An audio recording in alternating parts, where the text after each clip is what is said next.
In a quiet Minecraft village, hidden deep within a dense forest, there was an old abandoned mine. The villagers spoke of it only in whispers. No one dared to go near. Some said they had seen flickering lights in the darkness. Others swore they had heard voices echoing from inside, soft, eerie whispers calling them closer.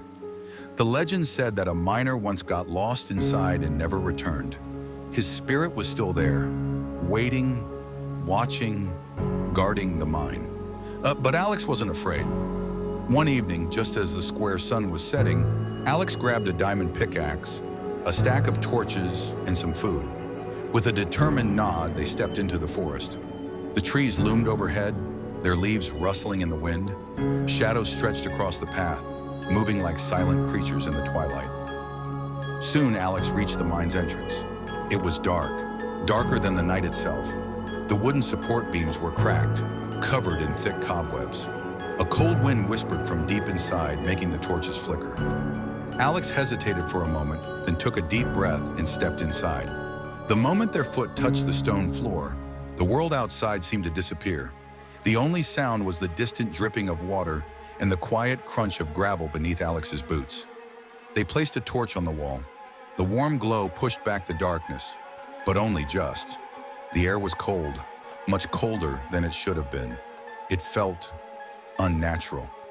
Alex moved deeper. They mined a little, some iron, some gold. But something felt wrong. Every time they swung their pickaxe, the sound seemed to echo for too long, as if something was listening. Then they heard it, a whisper, faint, almost too quiet to notice. "Turn back." Alex froze. Their heart pounded.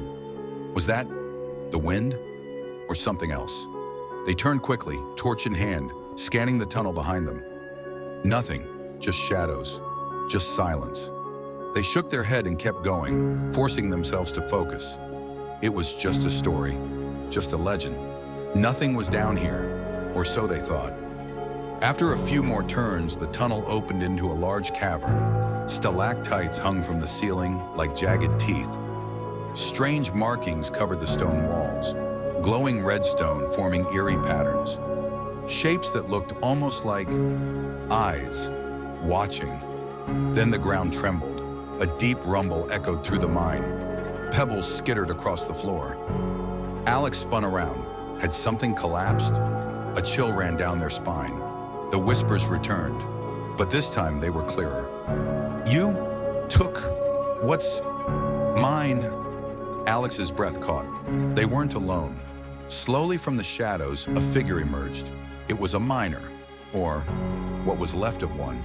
His body was ghostly, transparent, his eyes glowing red like the redstone on the walls. He floated forward, holding an old rusty pickaxe. His voice was cold, empty. "This mine is mine." Alex stumbled back. I didn't mean any harm." They raised their pickaxe defensively. "I was just mining.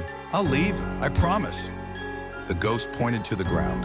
There, lying in the dust, was another pickaxe, ancient, cracked, but glowing faintly with a strange, unnatural light. "Take it," the ghost whispered, "and leave yours behind." Alex hesitated. The air grew colder. The walls of the cavern seemed to close in. The whispers grew louder, surrounding them. Shaking, Alex dropped their diamond pickaxe. As soon as it hit the ground, the ghost's eyes dimmed. Alex reached out, slowly, fingers trembling, and picked up the ghostly pickaxe. The moment they touched it, the cave shook. The ground cracked. Stones rained from above. The walls began to collapse. Alex turned and ran. The tunnel twisted and turned, but the light of the entrance was there, just ahead. They sprinted, heart hammering, as rocks tumbled behind them. The whispers screamed, furious, desperate, trying to pull them back. With one final leap, Alex burst out into the open air, rolling onto the grass just as the mine's entrance caved in behind them. Silence. The forest was still. The night was quiet again. Only the faint glow of the ghostly pickaxe in Alex's hands proved that it had really happened. From that day on, Alex never set foot in a dark tunnel again. And the villagers? They never spoke of the mine again, because now it was truly sealed. And the ghost, It was still there, still waiting, still watching, for the next miner foolish enough to enter.